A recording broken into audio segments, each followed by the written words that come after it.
Good afternoon, everyone. Welcome to the Praxis 10 Plus seminar. My name is Denise Morado, and I am a professor at the School of Architecture at UFMG and a coordinator of the Praxis Research Group. It's a huge pleasure to have you here with this session. And I'd like to thank today's guests and everyone who is watching us on YouTube on our sixth day of our seminar. Also like to thank today's mediator, Luciana Moreira. Luciana is an architect and urban planner, graduated at the Catholic University of Minas Gerais and holds a master's in geography from the Federal University of Minas Gerais. Currently, she is a doctoral candidate in the graduate program at Geosciences UFMG with research in the area of land titling and instruments for social management and land valuation. Currently, she works at the Belo Horizonte's Office for Urban Planning, focusing on planning and urban policy instruments of the master plan of the city, especially those that interface between urban and housing policies. Today's session will be on the theme Occupying the City, with the following guests and seminars to be presented in the following order. First, we have Gustavo Barreto Cyrillo, with the seminar on, with his speech on urban informality and housing policy, contributions of the Belo Horizonte master plan. Gustavo is an architect and urban planner and project management specialist at the Dom Cabral Foundation. He also holds a master's degree in architecture and urbanism at UFMG and a PhD in education from the Catholic University of Minas. He teaches undergraduate courses in architecture and urbanism and civil engineering, and is a managing partner at Atlas Imóveis, a company. Pedro Schultz Batista will present the paper on mixed use and social interest housing, challenges and opportunities in Grande de Freitas and Agglomerado da Serra.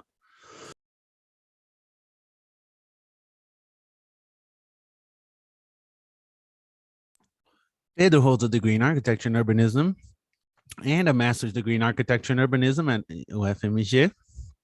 After that, we have Daniel Medeiros de Freitas unveiling the power field of big urban projects in Belo Horizonte's metropolitan region, developments and discussions after 2016. Daniel is an architect in urban planning and a specialist in urban and architectural revitalization, holds a master's and a PhD in architecture and urbanism at the UFMG's Architecture and Urbanism graduate program. Daniel's a professor at the UFMG School of Architecture's Department of Urbanism, as well as the undergraduate program. He's also the co-coordinator of the Praxis group. The speakers will have up to 20 minutes to present their papers. Following that, Luciana will comment and direct questions to each one. After that, the speakers will answer questions from participants sent by the YouTube chat. So I ask you all to send your questions over the chat. And I'd like to thank everyone for your presence. I'll now give the floor to Luciana so she can make her first comments and call the guests to the floor. Thank you so much, Luciana, for accepting our invitation. Good afternoon, everyone who's participating and listening to us. And I also like to greet everyone who will listen to this event later. So first and foremost, I'd like to thank you for the invitation of mediating this event. I think this event really marks the path of the Praxis Research Group in the Architecture School. It's an event that shows us the wide open nature of this group, which shares their research, which they develop in the sense of contributing to joining different issues that even go beyond the concerns of university, encompassing concerns that go through public policies, both in the municipality and in other spheres such as state and federal, and also in relation to issues connected to social movement in the struggle for the right to housing. The theme today is extremely relevant to us, to discussion on occupying the city I'm understanding that it will go through the themes of urban informality, the issue of housing projects which are created by the public sector, and large urban projects. So how do we deal with this in these themes, which are more and more relevant to the cities, and in the context that we went through in the pandemic? This really showed us our social inequality more than ever before. So it's a very instigating theme. I'd like to congratulate the group, which is coordinated by Professor Denise, and thank her for inviting me. We also have Professor Danielle and Professor Esteban, who they're from the Architecture Institute. So they've been inviting people to debate with them, people who work in the market, in social movements, in public administration. And this is a model which makes this debate as wide as possible. So I'd like to wish you all a great presentation. I'm going to be spending my time later when we're going to be commenting on the presentation. So now I'd like to open the floor to Gustavo Cirillo, who's going to talk to you about the important theme of urban informality and housing policies. So, Gustavo, you have the floor. I wish you a great presentation, and let's start our great debate.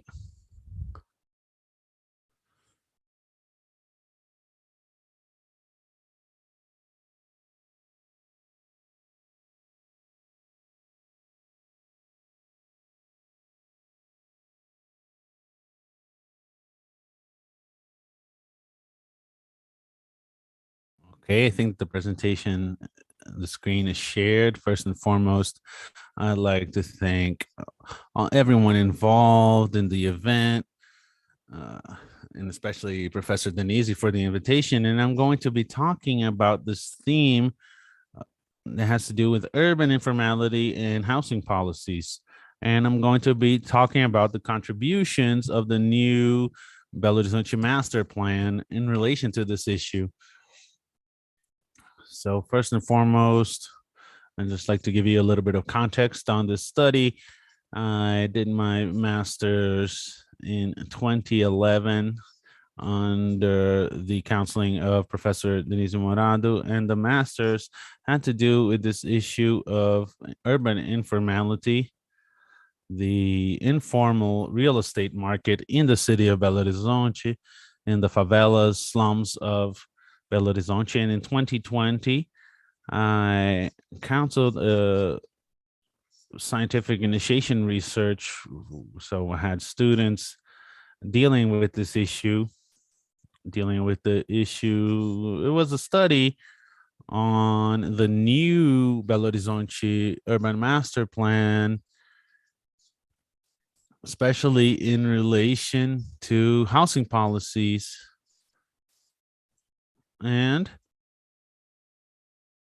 I have an article for Praxis commemorating the 10 years of the study group being formed, which led to this seminar, and it has to do with this issue of the update of my master's research, which took place in 2011, with all of the current events that happened, especially in relation to housing policy. So the contribution which these new housing policies might have on the real estate market, the informal real estate market. So before we start dealing with the theme, it's important to do this definition of what is the informality in the real estate market. It emerges from the gaps we can observe between housing policies, the lack of provision of social housing with quality, and the good location of these social housing projects. This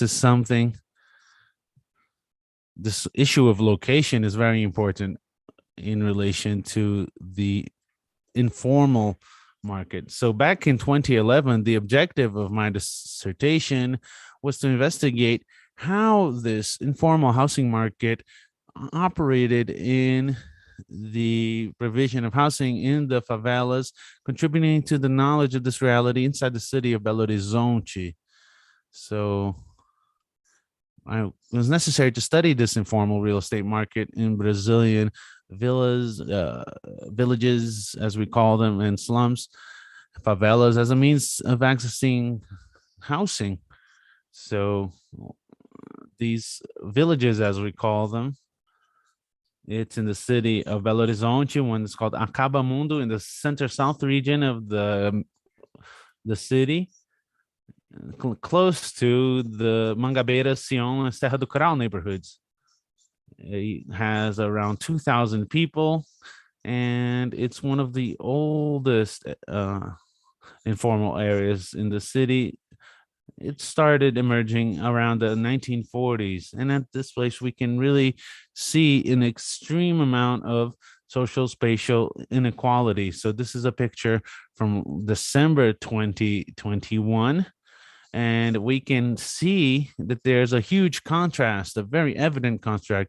We have on the one hand, some middle class and upper middle class neighborhoods. And on the other hand, we have this, what we call the village. So since it is inside the context, it was located inside the context of the city of Belo Horizonte, this is one of the factors that really leads to the emergence and consolidation of this informal real estate market.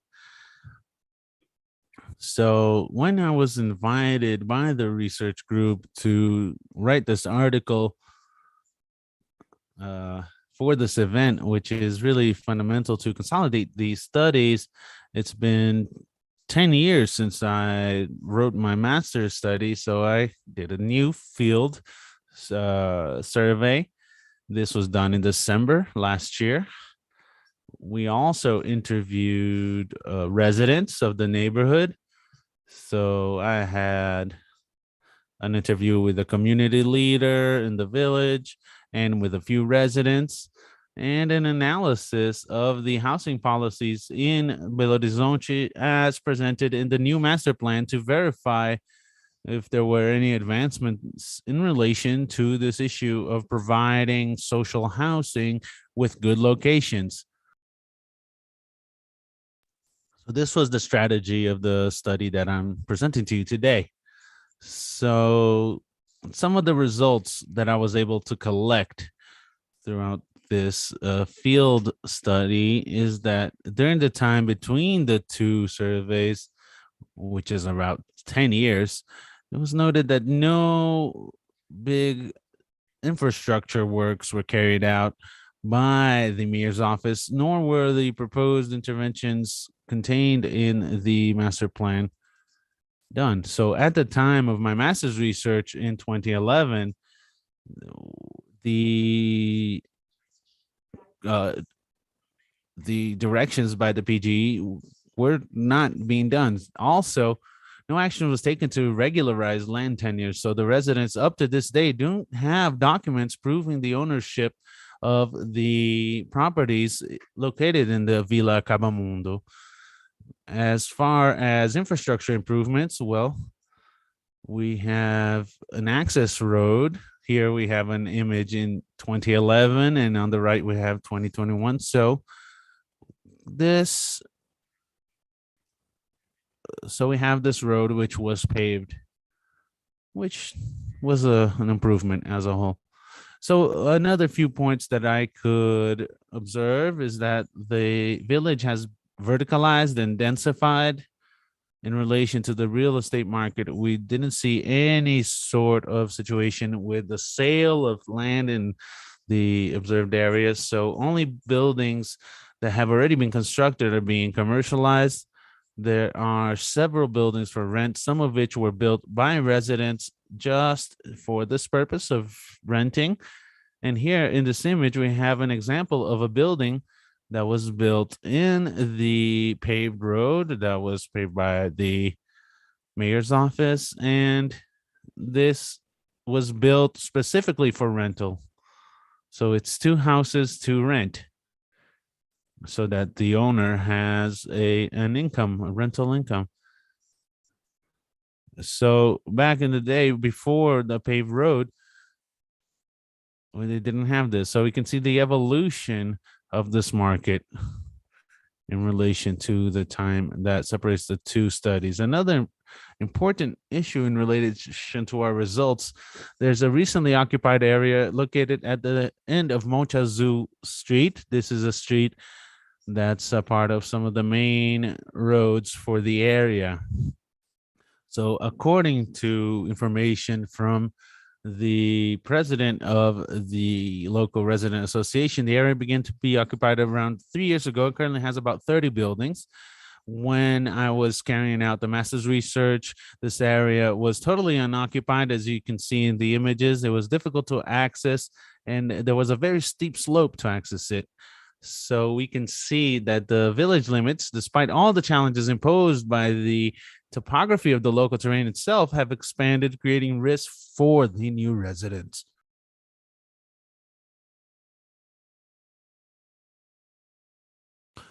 So we have some pictures from December last year showing us what happened.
We have some offices for technical assistance that might increase the constructive pattern of edifications of buildings, and they reported that this increase in the constructive pattern standard of these buildings end up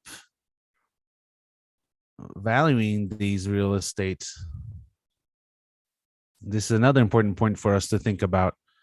Here we have some reports from some residents that I was able to talk to in the field, and they say that some of the main factors to strengthen this informal market continues to be the strategic location of the village in the city of Belo Horizonte next to many different work possibilities. So we have a testimony from the resident. The village is like a small city. The residents almost don't know each other. It's near everything, and our job, because this helped a lot in the pandemic, because most of the people here who work nearby don't use the bus, and it ends up that our bosses didn't want us to use the bus during the pandemic. So that's very important to choose the location of where she lives. And the values practiced by this market also increased following the alterations in the economy of the country. This narrative says, dwellers say that the prices are very high, there's no installment plan, so you have to rent. So in a small house, 3 to 4 rooms, it's 500 reais per month. She knows 2 dwellers who had to sell their homes and for a very low price, and they had to go live in another city. They wanted to go back, but they couldn't buy back anything new, so they had to rent for these new prices. So it's possible to see the existence of a very dynamic market, real estate market in the village, and it's clear that the village has expanded mainly vertically, and the new occupations have occurred along the area known as Morro do Carrapato and along Monte Azul Street. These are the things I was able to observe during my field research in December, to establish a parallel with the issue of the new master plan in Belo Horizonte. We can note that this new plan is the main legislative body that has been proposed in terms of urban policies since 2011. And it can, and it will probably represent a very important object of study so that we can understand urban issues in the city, and also in terms of the housing policy in our municipality. This plan has brought some advancements in terms of the municipal housing fund and the resources that go towards the housing, the BPH, which is a benefit towards social interest housing, and also public-private partnerships, especially those directed at social interest housing, and especially thinking about the advances that can contribute for the production of housing, social interest housing, that's well located in the city. I'm not going to go into details, but it's important because these are very important as they promote social interest housing and while thinking about location. These strategies become important for us to face urban questions and housing questions, and these measures need to be studied, executed, and made accountable. The housing market, the informal housing market, will probably be directly affected by the execution of public policies that are for social interest housing. And this is something that we really hear from the village dwellers. As a conclusion, the informal housing market exists due to the lack or inefficiency of housing policies that are actually accessible and actually tend to the population and produce social interest housing that is well located in the city. It's really important that we continue to study this interface between housing policies and the informal housing market, real estate market. And remember that when we stimulate housing, social interest housing, this can contribute to the lessening of the informality in real estate. Thank you. I thank you for the opportunity to present this work, and I'm looking forward to the questions and discussions. I am very interested in taking them. Thank you, Gustavo. I'd like to congratulate you for your work. When I was doing my PhD research, which I was concluding, I was able to access your master's work. And I think it was the first field research on carried out by the informal market, and it was a very good choice in object in the village Acabamundo, which is a favela here in Belo Horizonte, in the center-south regional area, which is an area of great dynamicity of the formal market. So this area resists the economic interests, and it has resisted for a long time for several factors, including the area being a social interest area. There is protection in the municipal legislation that this area continues to be social interest housing. Gustavo brings us a very interesting discussion. First, to discuss preventative policies for informality. What will the municipality carry out to avoid new informalities arising without compromising housing and social rights that is actually directed at the service of people? I think also he brings about a very important thing, which is the development of the areas, the local regional dynamic. How is this area, this dynamics influenced by social investments, public investments, and the lack of public investments? I'd like to ask you some questions further on later, but I'd like to, for those who don't know it, it's a village, has a lot of reintegration of ownership, lawsuits. It's a very interesting case study, and I'll have a few questions following for Gustavo.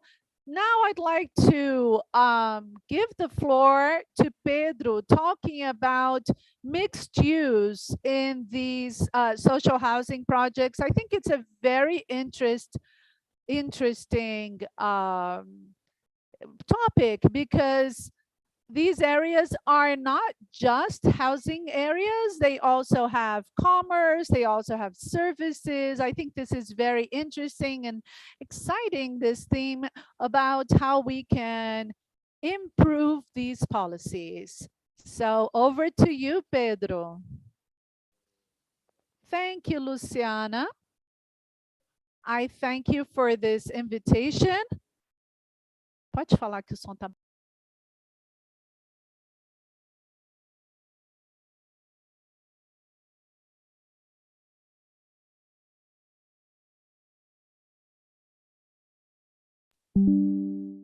So today we're going to talk about mixed use in social housing, challenges and opportunities in Granja de Freitas and the Agglomerado Santa Lucia in Belo Horizonte. The home, as pointed out in works referring to housing, goes beyond the limits of the dwelling unit, be it a house on an apartment. The services and infrastructure around it contribute to the sense of living in a place. So there's a whole life that happens around our dwelling area. And it's important to bring data about housing deficits according to the João Pinheiro Foundation. And we see that there is a deficit in 2019. It was published in 2021.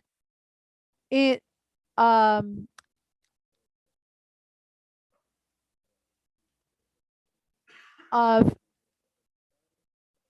107,000 units are lacking.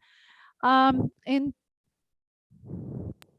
So in 2011, when I was doing my master's, we analyzed a variety of topologies that were produced over almost 15 years up to that point in the Granja de Freitas neighborhood in Belo Horizonte, which is the east of Belo Horizonte.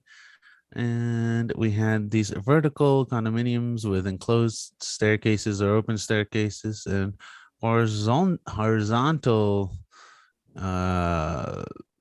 buildings with semi-detached townhouses with usually they are 3 rooms, but they can grow them, or 1-story semi-detached houses. And so vertical expansion was not foreseen at that time, was not provisioned. We had horizontal expansion, but we didn't have vertical expansion of these 1-story semi-detached houses. And then we analyzed some categories for analysis in the literature. In these common spaces, we organized the integration space, which is marked by events or occupations marked in time. So people gathered, be it for cultural, religious manifestations, children's games, sports. There's also the space of appropriation or appropriation space. That's where you change or privatize the use of a given space. So you have a garden and it was privatized as a vegetable garden. People were using it. And we have the space of transformation. That's when we have a physical transformation. That's when we had parking, for instance, which is very common.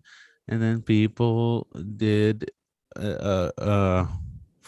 made small covers for their cars in the parking lot. We had fences. People might change the fences to make gates or took off the fences. So we also have these physical transformations. And it's also very important in the case of Belo Horizonte to see that we have almost 40 years of the Pro Favela program, the municipal slum improvement program. In Belo Horizonte and Recife, this is their pioneers in what the city statute of 2001 would later call the Special Social Interest Zone, or ZACE. So this is a special social interest zone. These are the villages and favelas of Belo Horizonte. So it's important for us to reinforce that URBEL, which is the urbanization and housing company of Belo Horizonte, it deals directly with approximately 10% of the city's population. If you consider that we have the specific global plans, the PGEs, which Gustavo mentioned. So we have the ones that have been concluded, those that are ongoing, and those that are foreseen. So that's around 10% of the population of Belo Horizonte, which is around 2,600,000. And so 10% of them reside in these spaces. And mixed use was always an important point. We've been analyzing these collective spaces, but we also saw these situations of mixed use as a way. So Gustavo de Freitas was built far away from the downtown area and people were far away. So they needed to establish spaces for their other needs other than just housing. In the guidelines, you didn't have commercial areas, service areas. So we had said that the mixed use should be a guideline for housing policies, because an income generation policy is fundamental to help these families that do not have access to a variety of different types of financing and are dependent on income transfer programs carried out by the government. So we're talking about a population which is inside the social registries for income transfer, and especially in the metropolitan areas, the families problems have increased because of the problems we had in the country have been increasing. So how was mixed use considered at that time? And at that time, we had the Minha Casa Minha Vida program.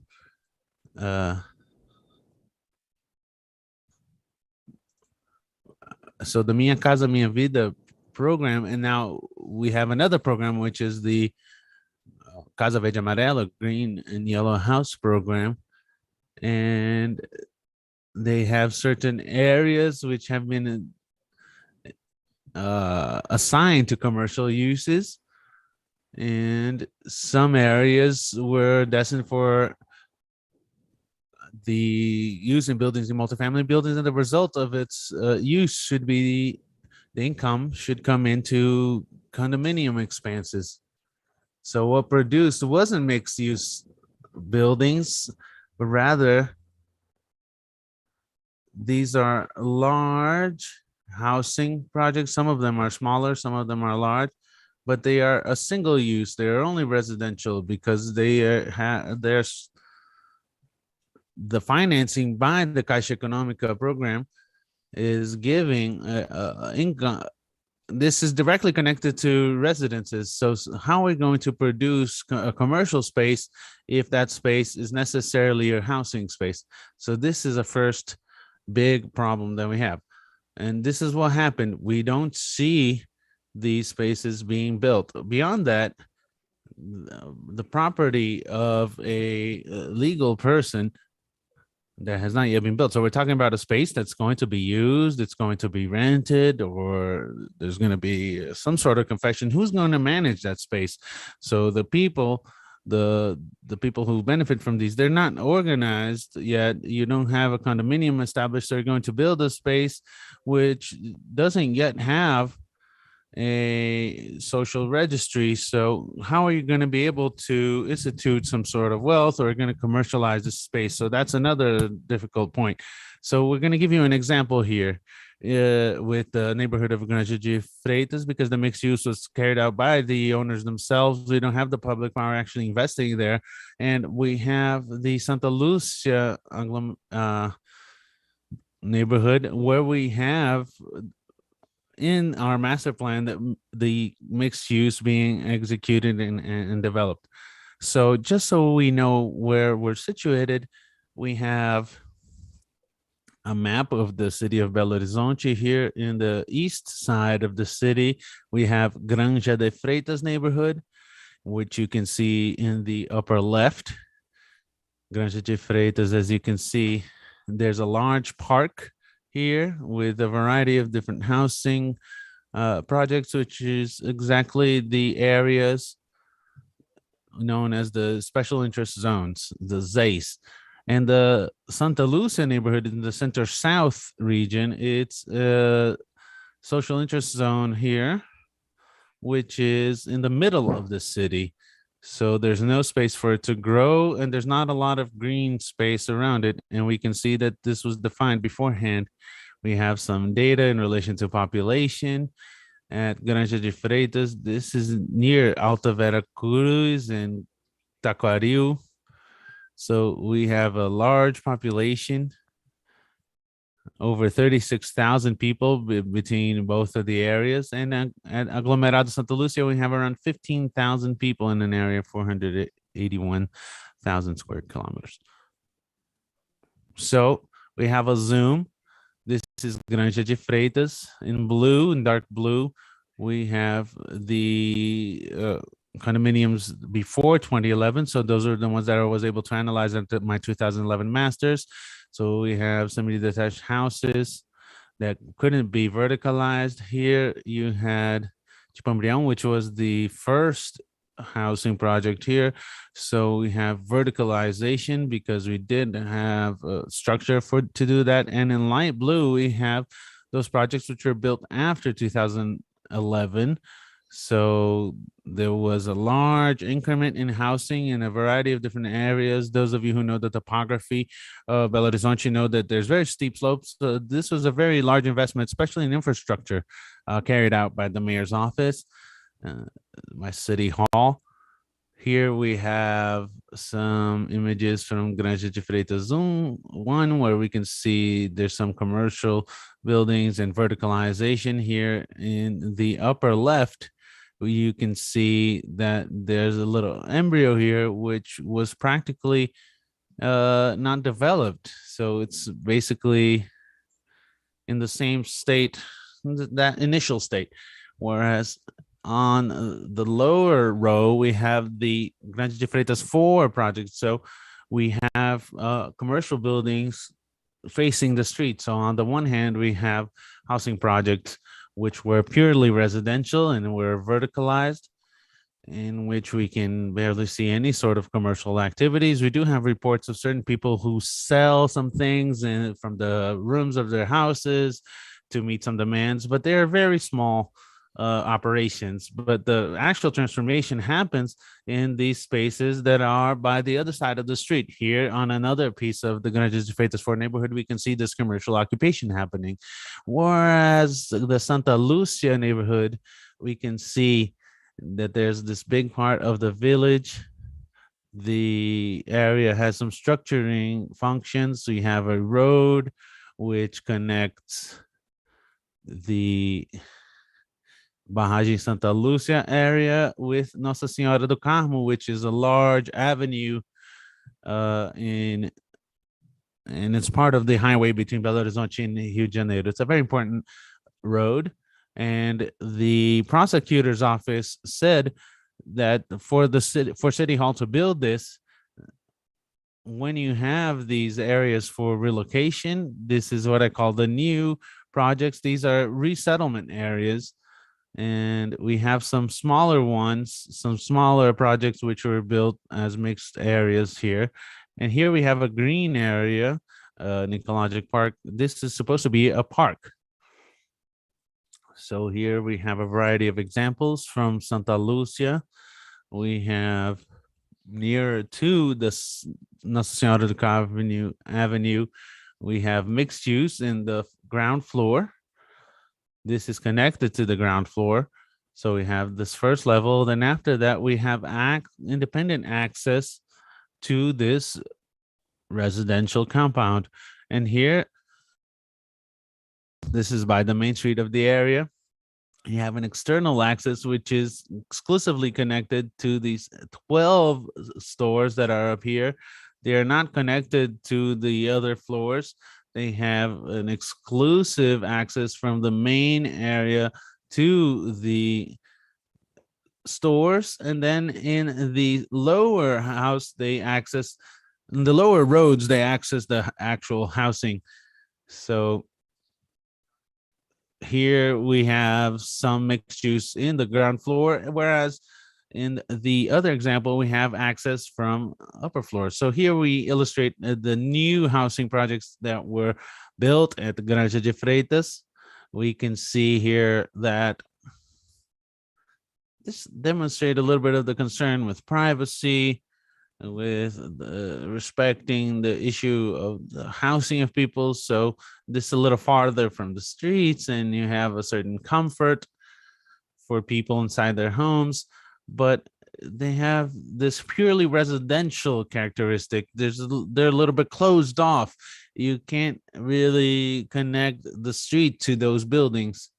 Differently for those buildings which have commercial use and which might promote these types of relationship between the neighborhood and the houses. Here we can see that in Granja de Freitas, we have the maintenance of certain green areas. We have that park, which we had mentioned. So this is a very very rough sort of area, topographically speaking, but we can see that these green areas, in comparison to 2011, they are very well preserved. And we have the private sector acting here as well. So we have some housing projects with up to 5 floors, and you can do this in up to 11 meters. And we have the private initiative with housing with more floors because you can use the elevators. So the neighborhood of Granja de Freitas, which was considered far away In 2011, you have some ads from the construction building. Jardim Austria is located in the Granja de Freitas neighborhood on the border between the cities of Belo Horizonte and Sabará, located only 1 kilometer from the Avenue Andradas. Your new apartment is just 12 minutes from Boulevard Shopping and 15 minutes from downtown Belo Horizonte. And you have several options for shopping just a few minutes away from home. The region has a complete commercial center with supermarkets, and the municipal school, Júlio Soares, is only 6 minutes away. And there are several other options for public and private educational institutions. And you're also close to a health center, and the public health center is 5 minutes away, and the hospital is only 12 minutes away. So you see here that when the private market goes into the areas, it alters exactly this perception of what is far, what are services, what are infrastructure. So this neighborhood, Granja de Freitas, is being now desired by the market. So I bring in the production of the Granja de Freitas up to 2011, this was totally public with low-income housing. And between 2011 through 19, the Minha Casa Minha Vida public program started, but it has a more private nature. There's an infrastructure that is produced by the public sector, but the management of the housing itself, the production of housing itself, is by the private sector. We also have the Vila Viva program, which is a structuring program that is public. That is why the parcel of the public participation was lower, but you had a big investment in infrastructure because you have to organize the space and leave it ready for the private sector to build through the Minha Casa Minha Vida. This is the Santa Lucia Agglomerate area. It was a resettlement area.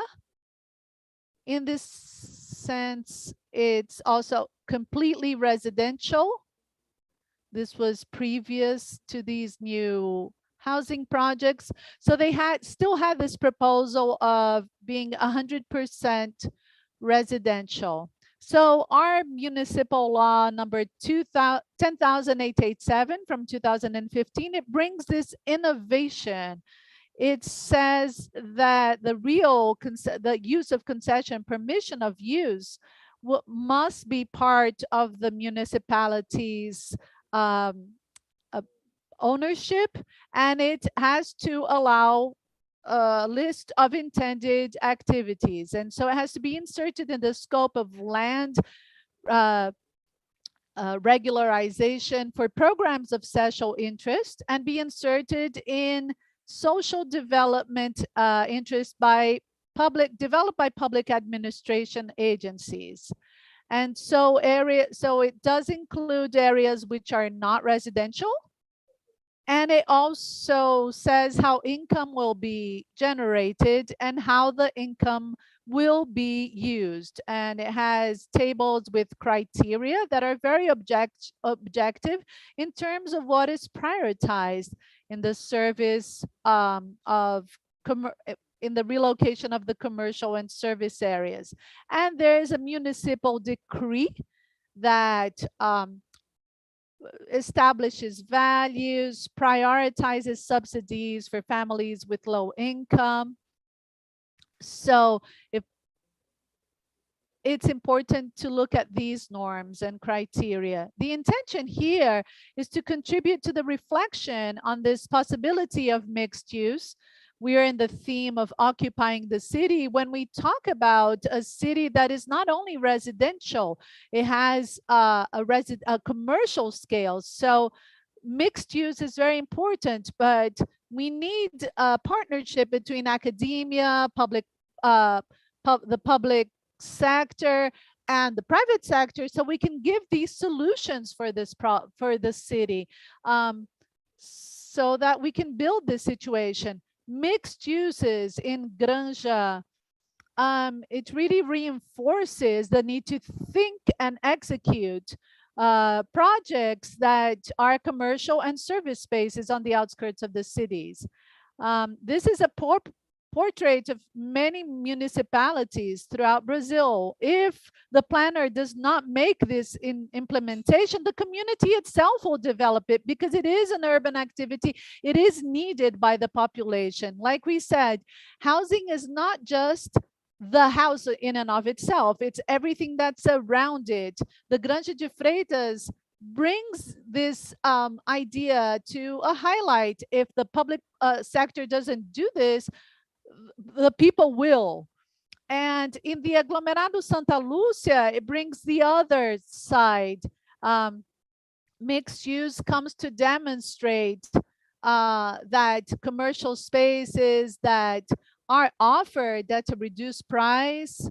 At the same time, it starts to, I'm not going to focus on this, but it also brings a program of social location. So people can rent out residences. There are the values are related to the location.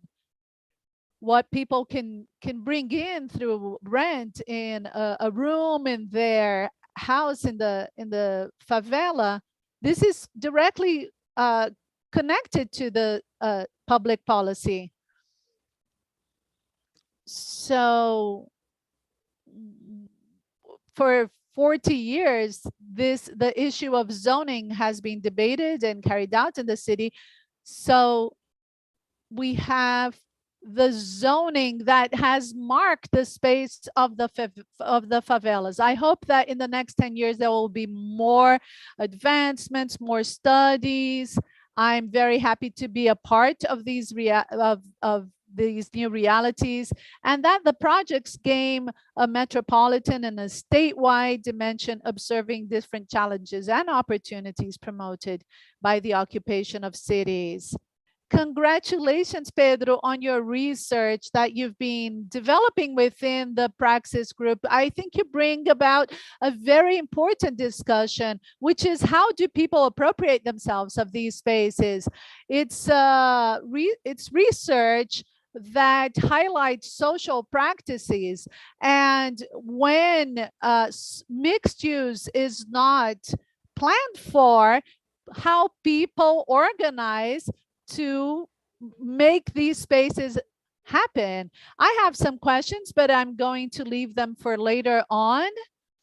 I think your work establishes a dialogue with Danielle's work, because sometimes you're questioning who is appropriating these benefits. How is this appropriation carried out? Does it actually meet social interests? Danielle is going to talk about larger urban projects that occur in all the large cities as a sphere of power. So I'm handing the floor to Danielle so he can make his presentation.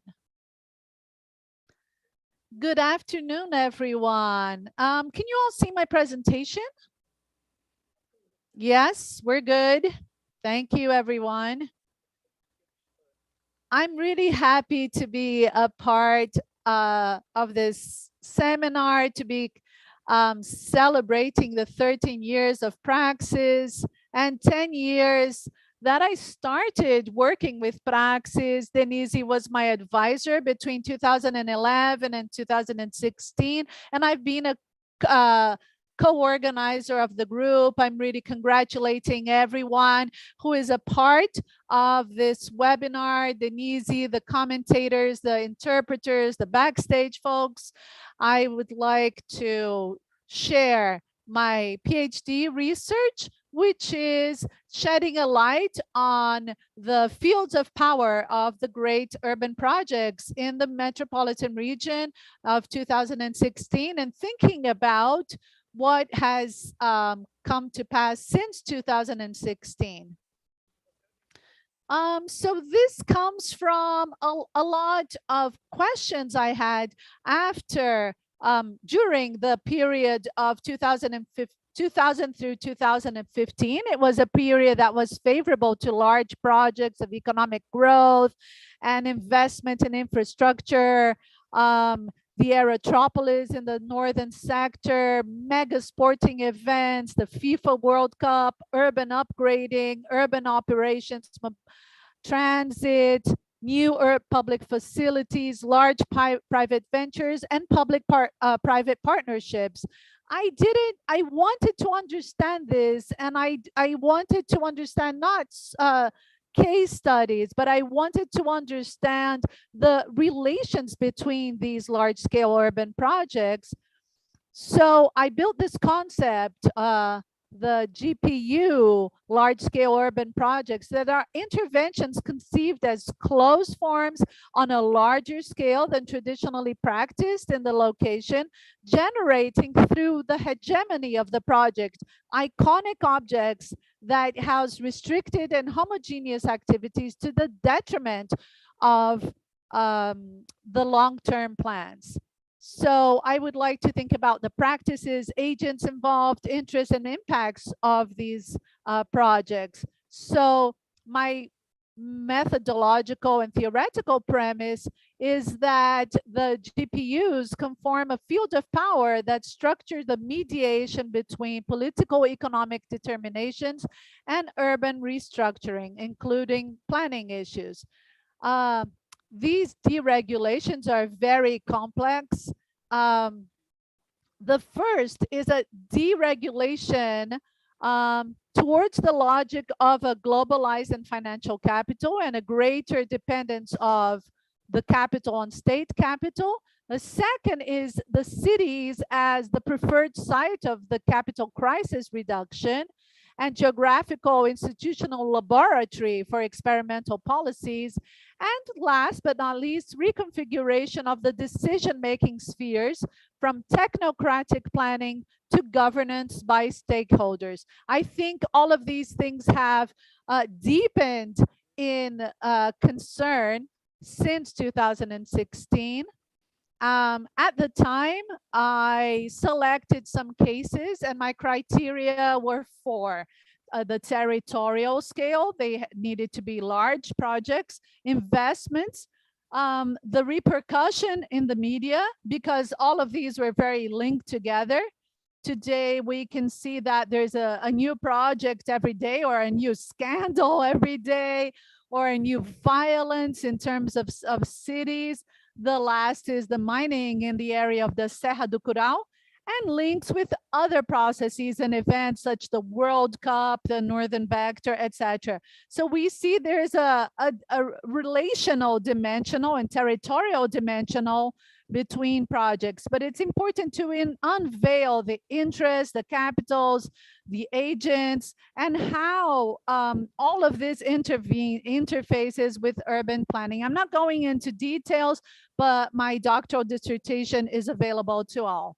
So the analysis I can synthesize on this table.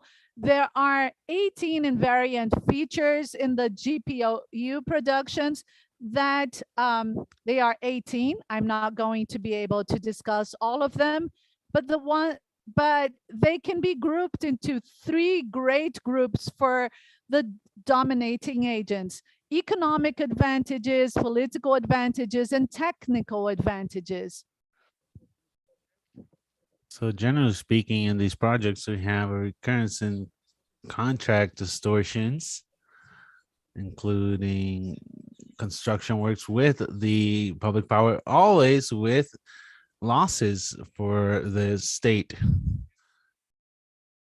So always at the expense of the state, never for the private partner or potential private market or dominating agents. We also observed a variety of advantages linked to the financialization of this sector, the creation of public funds, partners going public, etc., especially construction companies. Another economic advantage was the public investment before the PPPs.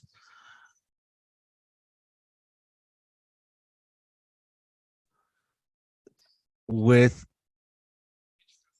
public investments prior to private-public partnerships, creating a favorable scenario for investors. This happens oftentimes in large mobility projects, but also in concessions. The most clear example I have is in the Confins airport, which before being privatized went through a variety of different public investments to make the concession operation less risky.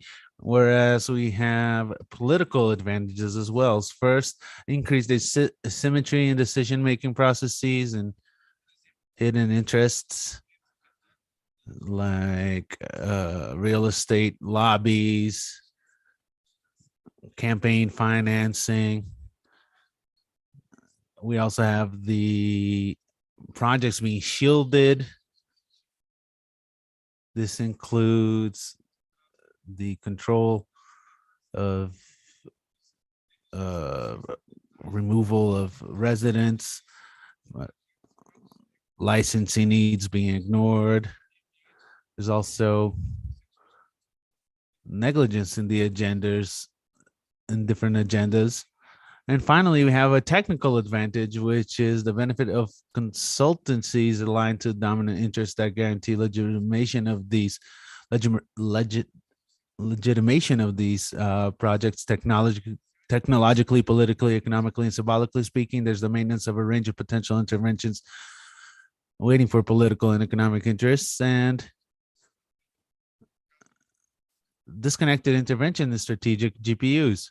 And there's also an abstraction of the demand and a conceptual and functional emptying of these interventions. What does that mean? So often we have Aerotropolis, which didn't have a feasibility study. We have a Sea South, which wasn't foreseen in the urban planning. The Beltway, which doesn't follow the previous planning, and so on and so forth.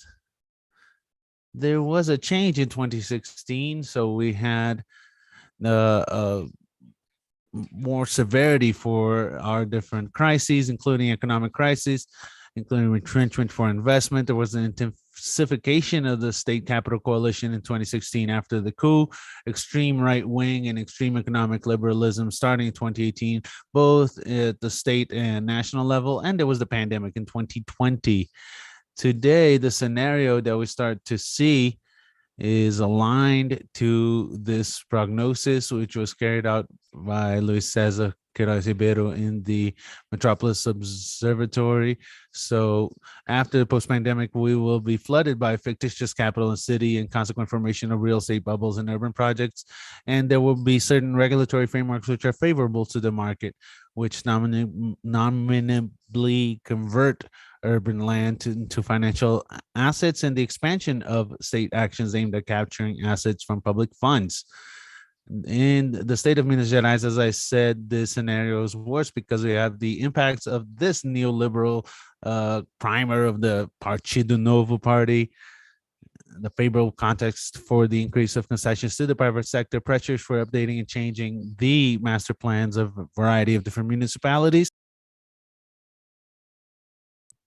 And we have the Vales Brumadinho funds, which are funds that come from the compensations for the disaster, which should be directed to fund projects such as hospitals, subways, and the Beltway. We have three brief situations to illustrate how this is consolidated, the narrative around the international airport, CISUL, and the resumption of the Beltway. In relation to the Confins Airport, what we see is that the larger contracts with the lower value were stopped, and there was an increase of the initially expected value, which is mostly public investment.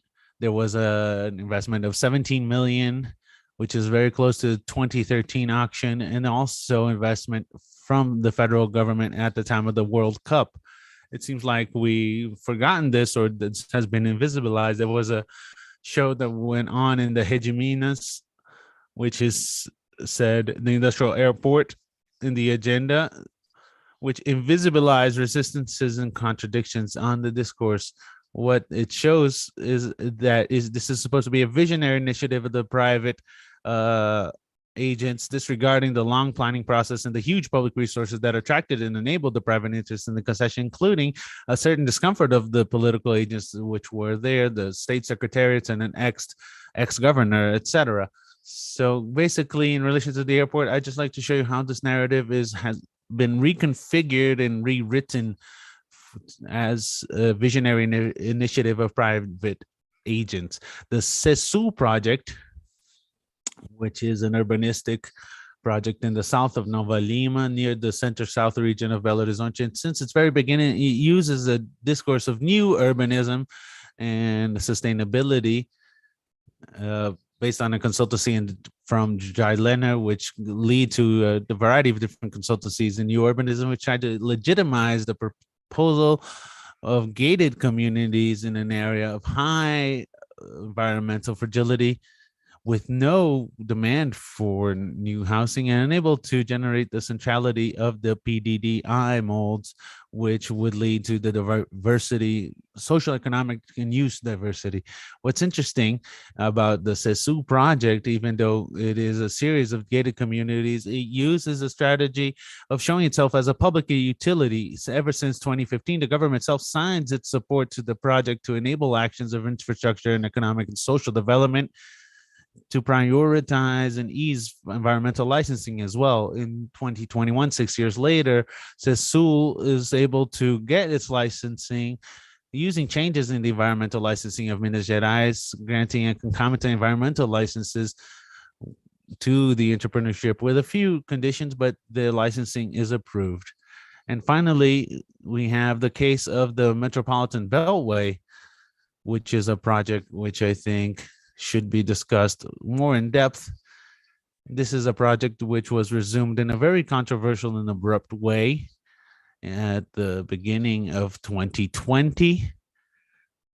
And this is a 125-kilometer road access with high impact, and it foresees a 30-year road concession, and there's been decades without feasibility and without any private interest. Of course, there's a lot of private interest in the concession, but not the construction, but the project cannot raise the funds to enable it as a public-private partnership. In February 2021, the government takes over this project and has a program with very low, very short timetable, with works in 2023, completion in 2027, writing roughshod over technical and financial feasibility studies, and neglecting public hearings and dialogue with the master plan. And this resumption was supported by new regulation and appeals. There were two different decrees that enabled it. One that makes properties in the routes area of public use as public utilities, and a decree that revokes the protection of areas in high environmental relevance in the northern vector. In 2021, the project gets its main funds, which is the money from Vale, money from the to compensate for the Brumadinho disaster, 3.5 billion of the 4.5 billion for the project. And this is when the PPP was actually enabled and made feasible. So looking at the beltways, the CESU, and the different projects, and more recently, the attempt to mine the Serra do Curau region above the city of Minas Gerais. In this article, I talk about a few of the strategies observed in the policies for privatization of infrastructure in Minas Gerais, which I think has a lot to do with the research on larger urban projects, because the agents and the capital that's mobilized and the power are very similar. So first, what we see is an accumulation of indicators that convert complex and non-equivalent territorial dynamics into superficial portfolios. That is, I'm going to mention certain narratives here. You can see how the discourse is very shallow, very superficial, There's the use of models, primers, and guides from the financial market, multilateral agencies, and project managers pressing for re-regulation in certain areas. That is a way to guarantee political adherence to these projects. This is something that is recurrent, something that happens oftentimes. This doesn't come from urban policies. This comes from the financial market. There's a rhetoric that deals with problems as distortion, discontinuity, or the inability of public authorities to actually manage infrastructure. I'm going to highlight this in a quote for later on. There's a denial of politics despite a strong ideological bias and the promoters' evident association with certain partisan agendas. There's a discourse which always denies politics. After the Bolsonaro era, of course, we are more aware of this and how this works, and it has a vocabulary all its own, averse to both the materiality of the works and to the field of territorial planning. There's very little tolerance for technical debate or technical studies in this field. Everything needs to be done as soon as possible, trampling over any sort of deeper discussion, best practices, etc. And there's a broad presence in the media, combined with the lack of participation in debates. The most debates that we had on these big projects were very emptied as far as political power goes. The political power doesn't participate in these debates. And so there's an intricate network of different YouTube channels, etc., to discuss it. Now I'm going to talk about some narratives. This is a way to compare the narratives that I had back in 2015 and the ones that I have today. So the MG 050 highway, the Secretary of Urban Development at the time said that the delays are more intense where there's interference, such as the existence of Semigi pools or Scopasa pipelines that need to be delayed. But the worst part are the compensations. So the things that he calls interferences are situations that should have been contemplated when the project was actually being planned. And he was, at the time, what they foresaw as compensations for people who were there was for 5 million, but it actually costed 60 million, where you can say there was a complete negligence in actually saying, researching what was going to happen. So it said that the private sector and the market, they're the ones who will tell us which roads they think are viable to be given to concession, what rate of return they want, and what will be discussing these conditions with them.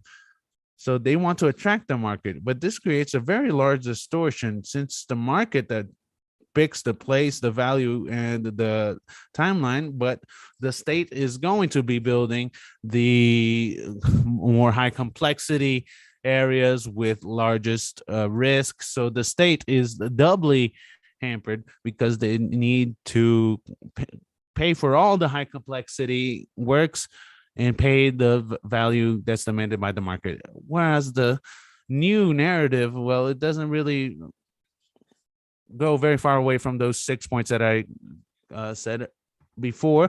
The state points out governance of the enterprise, and they say that the competitive Brazil movement is very important in this. This is a group of entrepreneurs that follows its own primary title, Pact for the Reform of the State So they say basically that the state should be governed by certain stakeholders that are connected to a specific political project. In relation to highways, the construction work secretaries said the following. To give you some examples, we are structuring 3,000 kilometers of highway concessions, non-specific. This is what he said. In the Agglomerate areas, in the south of Minas, in the city of Varginha, and Funas and Lagoa da Prata. All these regions and cities are in the road concessions lots, which will allow a very expressive volume of investments for the state. This is not money that comes from the state. It's the very opposite. The state pays for everything for the infrastructure, whereas parks, we have a quote from a newspaper article. I forgot to quote this. As for the parks, they say, we have recently held market meetings with the market with 2 interested parties. The idea is to release these parks over the next few months. Nothing has happened. Whereas for the Pampulha airport, they said we are structuring the concession. In November, we'll receive the studies on the expression of interest. The airport has a vocation for executive aviation, and there's also real estate interest in the area. So they're trying to use the airport, a public area, to expand the interest of new real estate fronts in the market as a whole. We have the bus terminal, the Mineirinho Stadium that you mentioned. We have a concession for the bus terminal. Studies are in full swing. There's also the Mineirinho Stadium concession. The idea is to transform it into an entertainment center. If it is granted, it will certainly become a gastronomy center, an event center. Belo is actually at the center of large world major events. All of these discourses can be seen throughout the time. They're recurring, and they're trying to form a narrative where it says that there's a need for the state to do these partnerships and concessions, trying to convert every public facility and public service into an asset for the market for potential investors. Concluding, I think we can really notice a dismantling of regulation articulated with increased governance by private investors, with potential insertion of the speculative capital in the sector and favoritism of political and economic groups that also operated in the period between 2000 and 2015. I'm talking about local politicians, but also property owners, large developers, but mainly the financial market interested in the transformation of public assets into private assets. There is also a very largely increased pressure for investment in infrastructure on different fronts. So there's pressure from privatized sectors for more public investment, pressure for investment in sectors for future privatizations. So these large urban projects in a post-pandemic scenario will not be very favorable to the balance of forces for social interests. And it's very important to recover a research event that reviews our forms of planning, designing the city, including universities, architects, urban designers, paying attention to the recurrence of both the external political and the economic determinations, and especially the internal structure of the power fields that structure the planning design. I apologize to the interpreters for speaking so fast, and I hand the floor over to Luciana. Thank you very much. Congratulations for your work, Danielle. I haven't had the chance to read the book. I'm feeling really motivated after your presentation, the work you published after your PhD work. I'm going to give you a few questions, and I'm going to do it backwards. So starting off from Daniel, then through Pedro, then Gustavo. Okay. So first, Danielle, you're showing a discussion that's very important, is how these great urban projects, roadworks, public facilities, and large private facilities demonstrate how the interests of the capital act. And you highlight how these main agents act through dynamics of legitimizing power coalitions that don't necessarily listen to the society that is on the ground.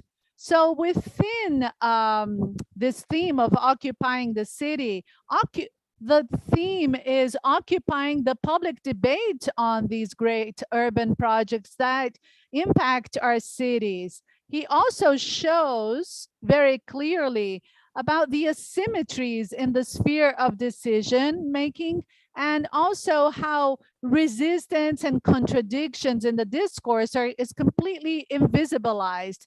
He analyzes 26 large urban projects, and he synthesizes some constant characteristics of these projects, direct economic gains, greater concentration of decision-making power over the production of space, and planning specific gains. So an issue I ask is how the concept of minimal state, which is, has become so repeated in society, how do you relate this concept of minimal state in relation to what you've seen empirically in these large projects? In general, as your research indicates, there's actually an increase in public investment in relation to the projected budget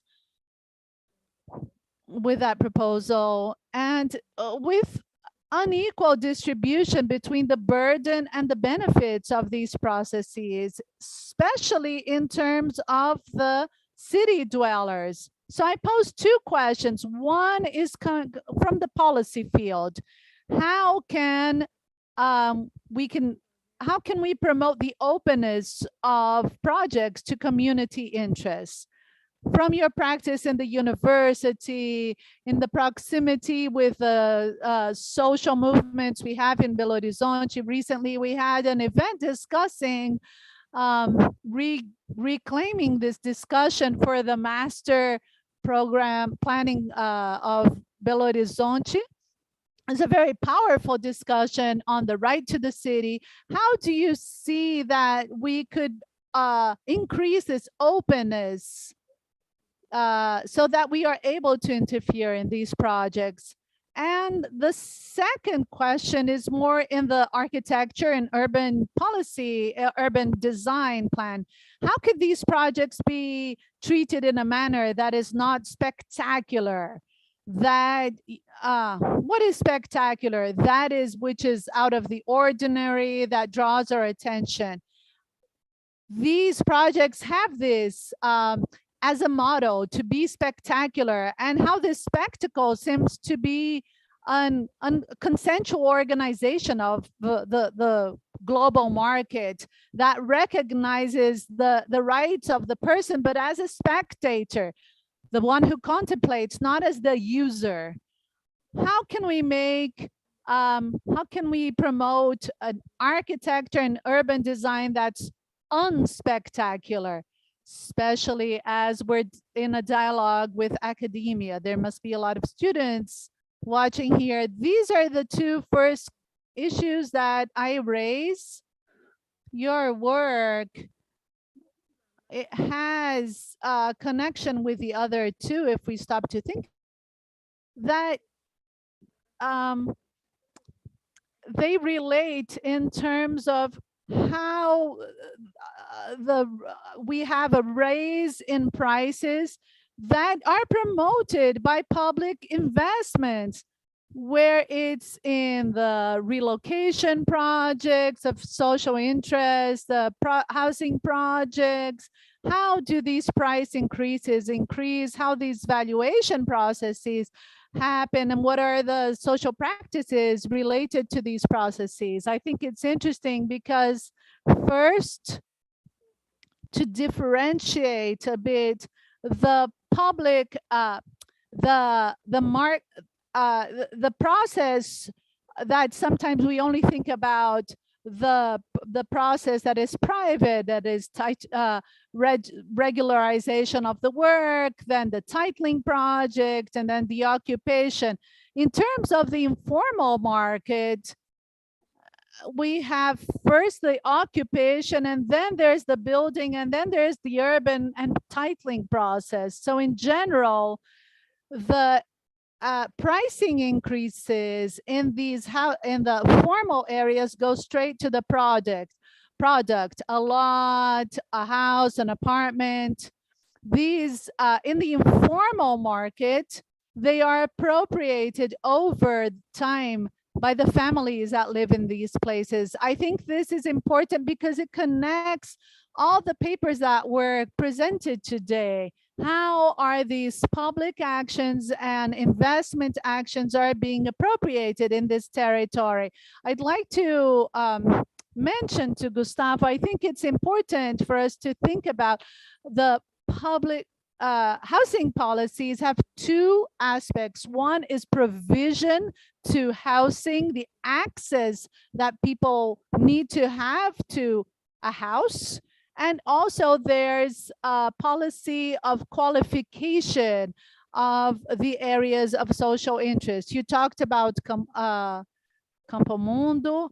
These there's a lot of reintegration of ownership lawsuits. Some were not the public power. We acted trying to have an instrument within the social the urban policies to try to reclaim this land for regularization. And we have an experience that's unique and a pioneer in terms of transferring ownership to solve this land conflict. This experience is in discussion. I don't have a discussion. I don't have an update. We also have, in terms of Vila Cabamundo, a process, a lawsuit in the judiciary of collective ownership rights. That this was carried out by the law school, the law school laboratory for rights. What happens in that? We have to think about what happens in these areas after public investments. You show, Gustavo, that there was an increase in an area. So there's an improvement in the housing. People, unlike the common sense that public investments would make these people leave the areas, often it's after those investments that they maintain themselves in the area, and they recognize the increase in their quality of life, the improvement in infrastructure.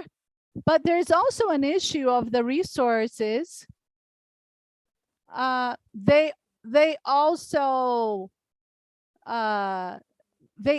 invest themselves, for example, on second floors, so they can have an expansion of the family, or that they can rent out an area so they can have more income. So we see the phenomenon of rentals in the areas of the favelas that have received improvements and investments from the public areas. So these are low-income families that receive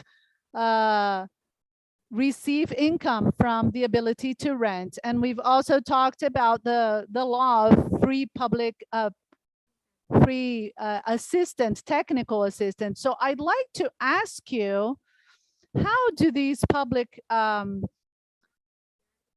policies interfere in these areas, considering that the village Acabamundo hasn't been completely urbanized, but we can see in these practices? I'd also like you to talk about the profile of these agents that are involved in these practices: buyers, sellers, landlords, tenants. Who are these people, and how do you think public policy should deal with the informal market, that, you know, somehow it's consolidated after public interventions and investments? How do you think the government could deal with this new market? The Acabamundo village can be a good laboratory, a good area case study about regularization dynamics, which are collective, are different from those that privatize the titling, that carry out individual titling. What is the difference in terms of the public policies, the informal markets that emerge from these two dynamics. As far as Pedro's work goes, your work, it analyzes and assesses the use of common spaces by residents in housing developments that were produced over 15 years. And you separate them into spaces of integration that are events that happen in time, spaces of appropriations that have to do with change and privatization by groups, and transformation, physical change. How do you think your research, what kind of potential it has to help in the design of projects, of housing availability, and also of management of these projects in the future? How do you think your research dialogues with this? I'd also like to discuss the idea of permissivity. What are the permissions of use in these areas? In usual, these residents don't want any kind of use in these areas. They want to limit the use. Especially for bars, which are mostly regulated and allowed in almost all the roads in the municipality. So I have a restriction for certain uses in these areas, and those which we often call closed off or sealed off areas. I've also heard from the residents that they feel safer because oftentimes these are families that are led by women. They're the main providers for those households, and oftentimes they leave their kids alone at home to work, which also shows us that there's a lack of support, lack of a network of support for these women living in these areas. So oftentimes they want them to be fenced off and be more individualized with less collective spaces, which gives us a challenge for the management of these projects. These would be my preliminary questions and comments, and in a bit, I'll also be mentioning some questions from the participants on YouTube. You can also send questions because hopefully we'll be able to be reading some of them while still in time. Now I'm going to be opening the floor to the speakers. And after that, we'll have the questions from those people who are participating in the YouTube chat.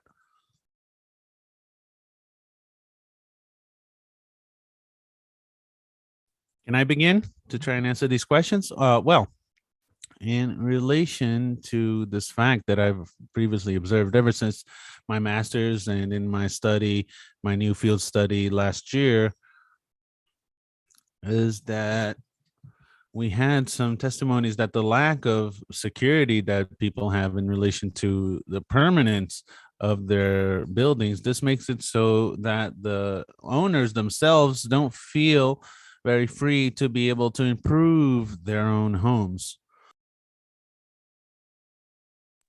What did I observe? That main road that was opened, the residents there were already sure of where City Hall was going to build the road, which buildings had to leave. So the buildings that stayed, the residents felt a will and a safety so that they were able to improve their homes because they already felt safe, legally safe, at least initially, in relation to the permanence of their building. The permanence of their building in the village. This is a fact we're able to see here in this issue of the project that was mentioned by the president of the association in relation to the local stream. So those residents that are near the stream, since they have this perspective of a possible removal, they don't invest in their own buildings. So this is a fact. So this issue of public policies here, it would influence here. Public investment does influence on the option of residents to improve their buildings or not. So we have that issue. In relation to the profile of the agents which practice in this market, the acting agents in relation to this market, at the time of the dissertation, I had a specific chapter on that. And basically, we have the same actors still. Everyone is really informal. We don't have, for instance, a kind of a real estate agency that's going to publicize these rentals or sales. So if we have researchers like this in larger areas, such as in the city of Rio de Janeiro, we see the action of companies, informal companies even, that manage the real estate in a given area. In Vila Cabamundo, we don't have that. So we have these agents that participate in this market, and basically they're the residents themselves. And especially in this village specifically, we have the issue of a variety of different people in the same families that have lived there throughout time. So we have certain reports from the residents that their parents live there, and then a kid of theirs gets married and then rents somewhere else inside the village to be close to their parents. So ever since the time of my master's dissertation, I had already seen this sort of dynamic in relation to the agents that act in this informal real estate market. In relation to the prices, which were also something that you asked about, it's very similar to the formal market, really. A building that has a better access will have a higher price. The location within the village is very important when you are considering the price in this market. So they're very similar to the formal market in that sense. I know about these issues. What I know as far as the collective action, there's a variety of different measures throughout time that have been discussed. There's a group from the law school from the university that has been acting in that region for a while now, but I have no knowledge of anything that's actually been effective, anything that actually concretely happened based on these ideas. This is what's reported. The residents don't have land tenure titles, and they don't have those documents up to today. And I don't know if this is a big focus of theirs to have these titles. So another discussion we have is that when we are regulating, what do we do with the people who are in the informal market renting, for instance? Would they have the right to something or not? These are questions which at first I don't really see that there's an answer from the public power in relation to these issues, at least in all the study and research that I've carried out so far. So who will actually win the title for regulation? Is it the landowner who rents informally? Well, this is a little bit controversial. What should we do? This is a very controversial situation, but we don't actually have any sort of answer or response from the state as far as I've researched in relation to a regulation policy. What do you actually do with this issue of the residents that rent, those people who participate, and they are part of the issue of the habitational deficit, but they are not the owners of an irregular building. So it's a very complex issue. What's the other question, Luciana? We do have a question on the chat. Luciana, sorry to interrupt you. Let's first listen to Daniel and Pedro, and then we'll go to the questions in the chat, okay? Okay, that's better. Let's go back to you later, Gustavo, okay? Daniel?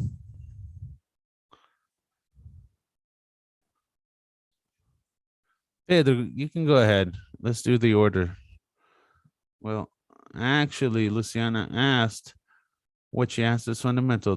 To have the technical and social work is fundamental to these habitation sets. This is so fundamental that even in financing for certain projects like Minha Casa Minha Vida and the new program, the Verde Amarela program, technical and social work is still monitored and the deliveries. So this is, in fact, it was very much valued because you saw the importance of it. In the case of these so-called agglomerates, as we call them, besides the work that we do pre-habitation, in which the technician monitors who are the families who will be benefited, how will this work, and we have the post-living monitoring, and the construction is done collectively. So when you're talking about the uses, this also goes through this. There's directives, guidelines, regiments for the condo.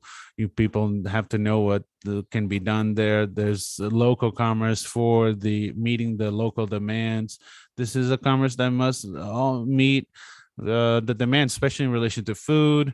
And you will have certain difficulties or certain establishments to be established. In the case of Santa Lucia, you probably won't have a bar in those stores, but you will have delivery, food delivery, you have hairstylists, and a variety of other services to actually serve the community there. But this work needs to be done. In the case of Belo Horizonte, there's a tutelage because as the law sees it, the property there is actually from the public power. So there's going to be constantly participating in that construction until the community is well structured.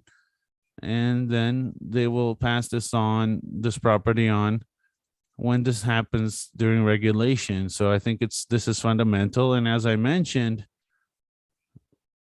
those large masses of residential compounds bring this idea of privacy, as you mentioned, security, which is actually your house isn't exactly on the street. There's a certain protection. There's a garden where kids can play, in which families can hang out.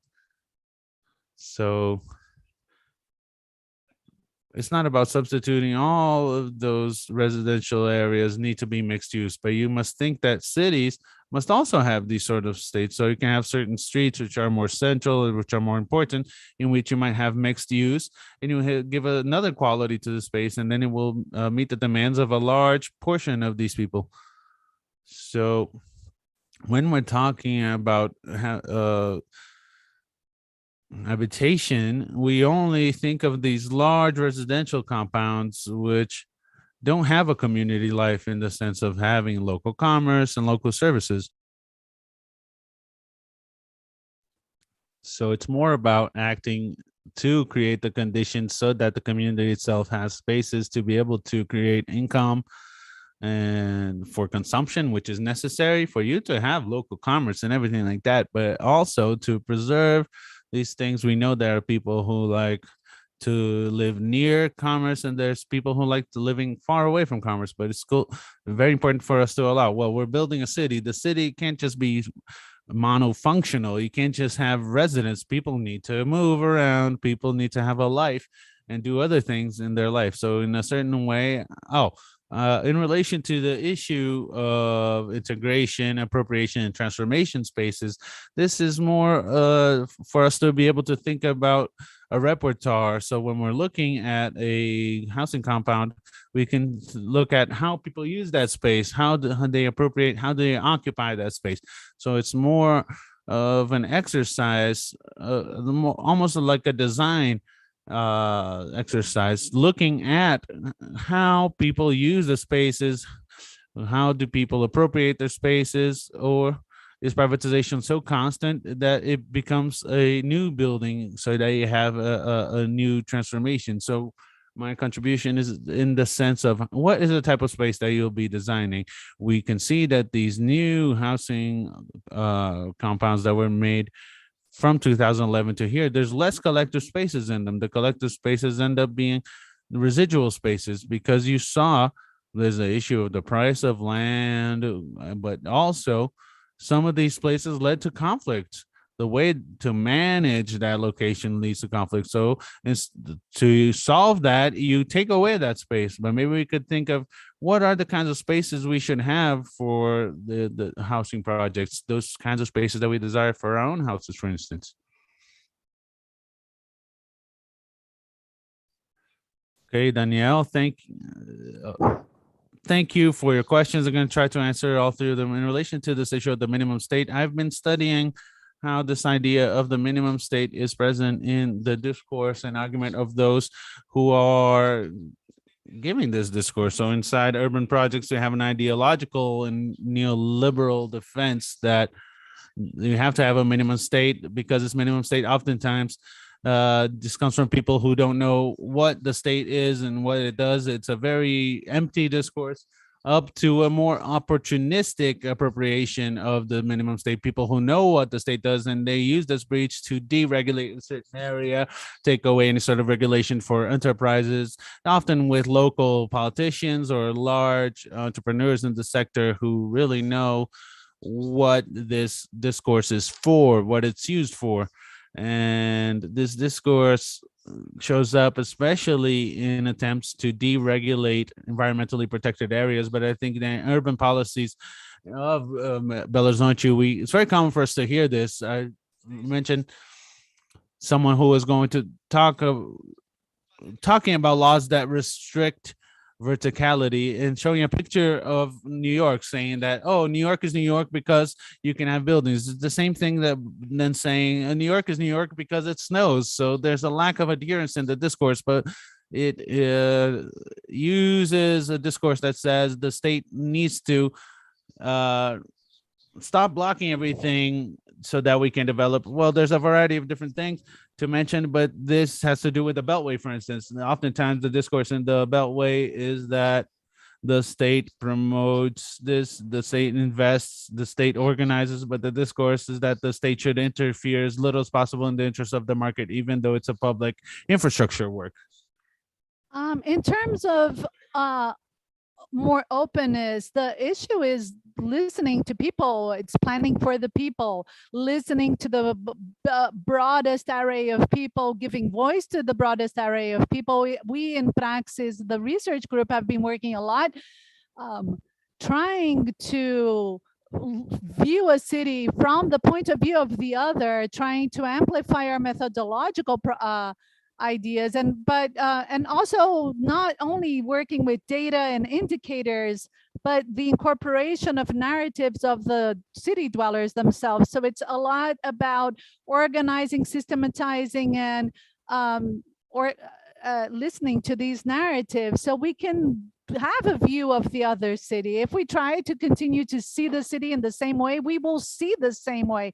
And last, what to do so we don't have spectacular work. So there's a lot of this comes from 3D models that are presented in the media, government plans, and usually they are giving an example of the World Cup's works. They had a lot of dialogue from Rio, Sao Paulo, other global metropolises, and I think this is a world trend. I think we also, the resistance must also work with these models and 3D models. We have to present to the people what is going to go up, but I don't think these developments can be spectacularized. Thinking about an open development, development that can be worked, that can be transformed over time. The issue of non-authoral works, the development must be for the city, and a more attentive look at the project to think about the system of object, the system of actions, the difference between form and activity, and the issue of the sense of the place, the issue of how people understand the space, how they act in that space, so we can build the relationship between the form and the city. One of the things that I criticize in the Beltway is this lack of scale, without which which thinks about the whole work instead of thinking about each municipality, each interface with the environment. To do a beltway that's over 100 kilometers in extension, you need more planning, more projects, more caution, and not just sell it out to people who are interested in making money out of tolls. So that's where I'm coming from. Thank you for the answers. I would like to make use of our last time here to look at the questions that came up in the chat. There's a question for Gustavo, which is about the processes of verticalizations in these social interest projects. I don't know if you're going to use the Acabamundo Village project. Is this verticalization rent oriented? If so, what is the demand like in these areas? And where do the people who seek rental housing come from? And do you have any idea what the rentals are going for? And also, do you have any news about the use of the Bolsa Moradia, the governmental housing financial aid, or the pandemic cash allowances in this territory? Is there an impact of these temporary aids on the informal market and the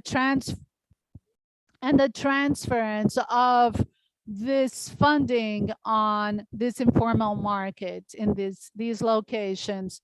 You also mentioned in your talk the processes of urbanization in these places. You asked about how the government has dealt with these issues. It usually indemnifies the resident, and it makes it possible for the person who lives in the area to come into the relocation process, but with a cost. So this can be discussed, but this is the current moment.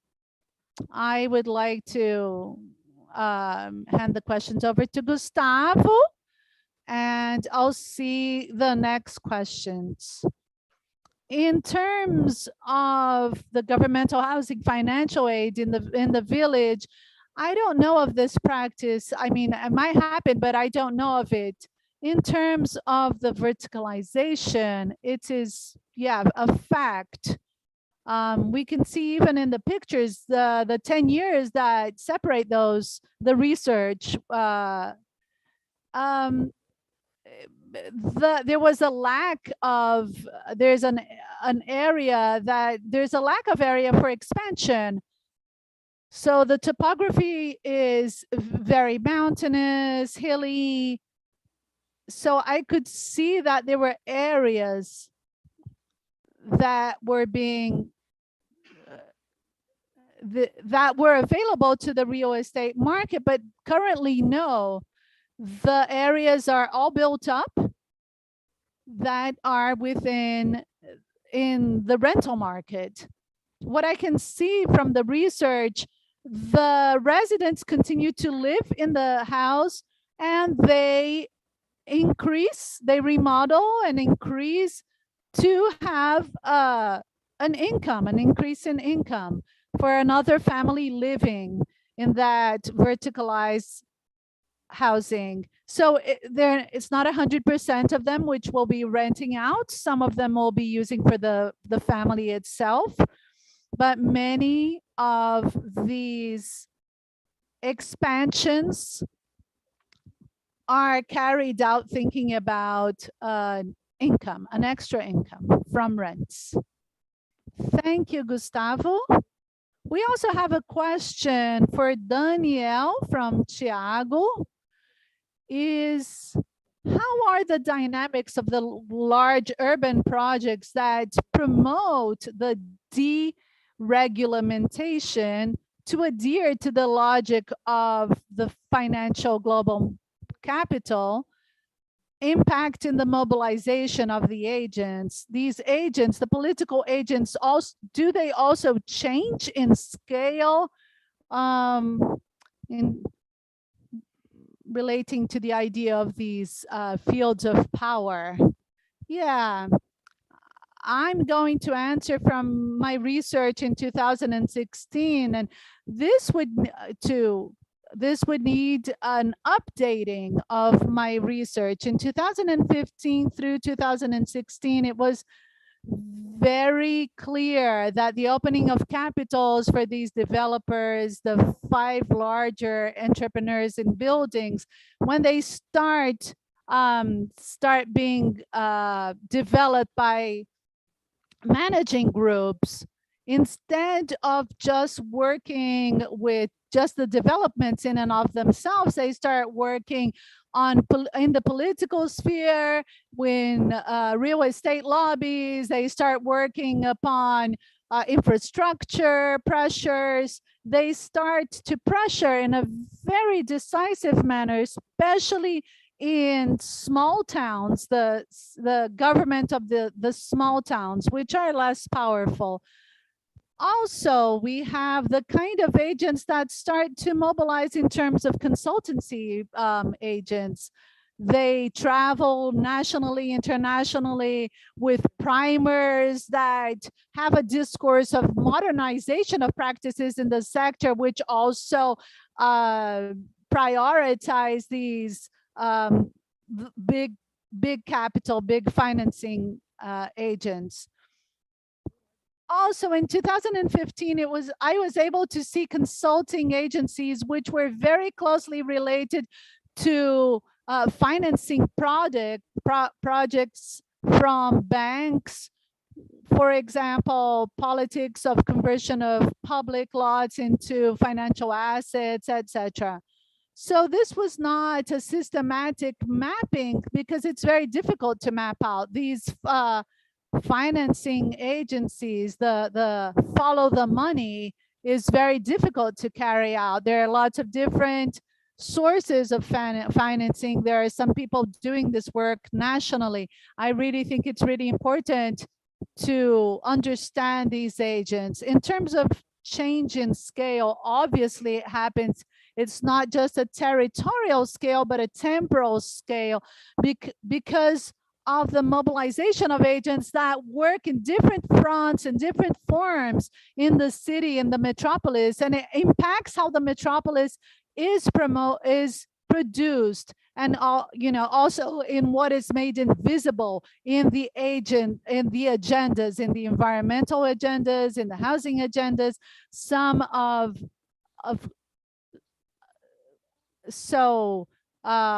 Environmental concerns, infrastructure concerns, this is all put in the backstage. Thank you, Danielle, for your answer. We have a question for Pedro from Marina. What are the guidelines for a social rental program that you consider most relevant in the perspective of generation of income, but also jobs through the mixed use of these housing projects? Today, the social rental policies is very related to how you would remove people from the 30% owners being committed to rental. So you have subsidies that are up to 500 reais for families, ends up coinciding with that value that Gustavo mentioned. So because people know that the most they're getting from the government is 500 reais, then people are renting out for 500 reais. That is the policy that is carried out as a subsidy. What could change is that you have a space that is public, it's public domain, but you're allowing a use by that family, and you monitor it. So not only a social monitoring, you're going to see how the progression of that small business, that person will have a certain subsidy. depending on an increase in income, that person may not need that income anymore in terms of a commercial enterprise. What we don't have, which would be very interesting, would be actually the public provision of housing, and you would have rentals for different, with a sliding scale. Depending on their income, they would, as soon as they are making a little more, they can change in housing. So that space, that's a minimum housing unit, that increases in relation to an increase in income for that person. Because we know that when the person has more security in housing, she starts to invest in other areas. We know that, you know, when she comes out of just the surviving, then she steps into the arena of living, not just thinking about, so public policy should not think about subsidies, but a promoter of these spaces, to rent out spaces that are not just temporary shelters, but housing, an area, a place to live in, that together with social work, she is able to then be able to go live somewhere else with the betterment of her life. Thank you, Pedro. Do we have another question, Denise, in the chat? No, we're ending here. Can I just take advantage of the moment? I'd like to talk about the process of the master plan. We were able in our municipality, we were able to have the instrument of the right to build. It's very important in the right to the city. We need a model of funding of cities.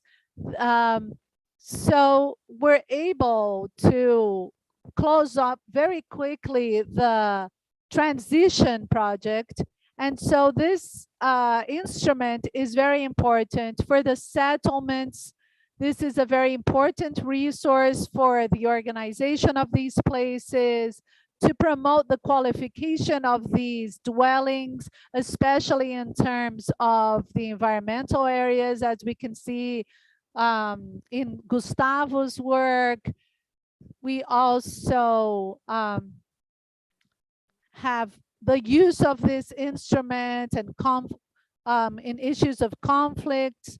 It's also important for Pedro, so that we can have, if we think about a city that's only moved by financial interests, we'll see that areas that are in the periphery of the cities that don't have shopping areas. So it's really important, yes, that the government invest with very low or no interest in community projects that are able to have these commercial areas developed in areas that are underserved.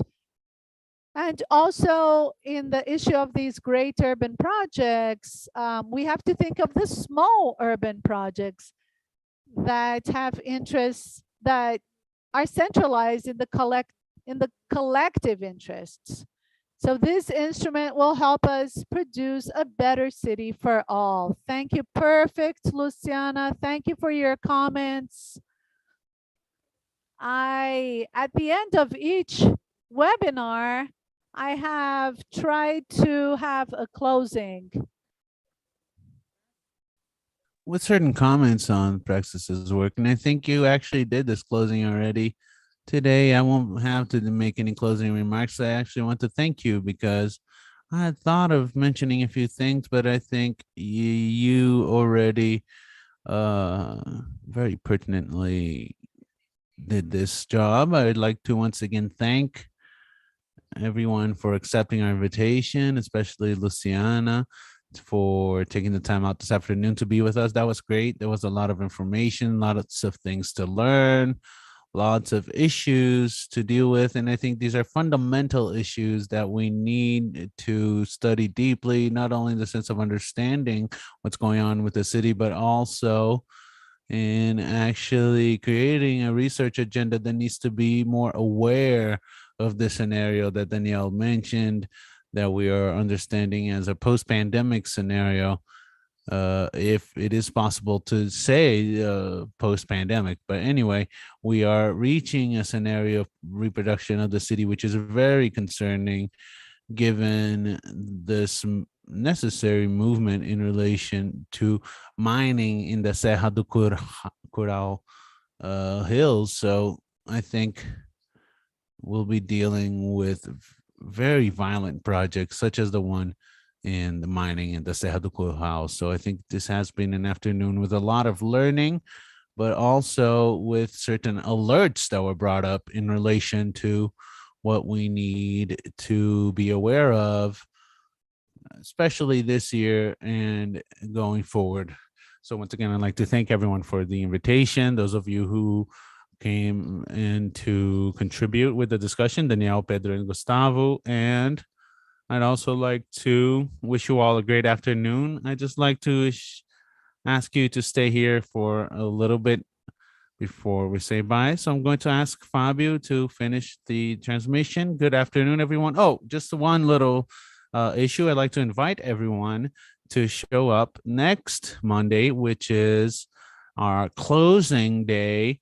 We will have a seminar from Professor Christopher Navratek from the University of Sheffield, a research partner of ours for years now.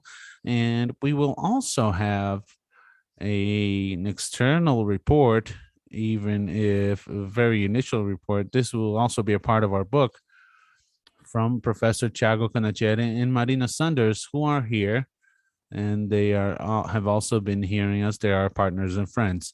So I'd like to invite you all to our last day of our seminar next Monday. Good afternoon, everyone. And now we can finish the transmission. See you next Monday.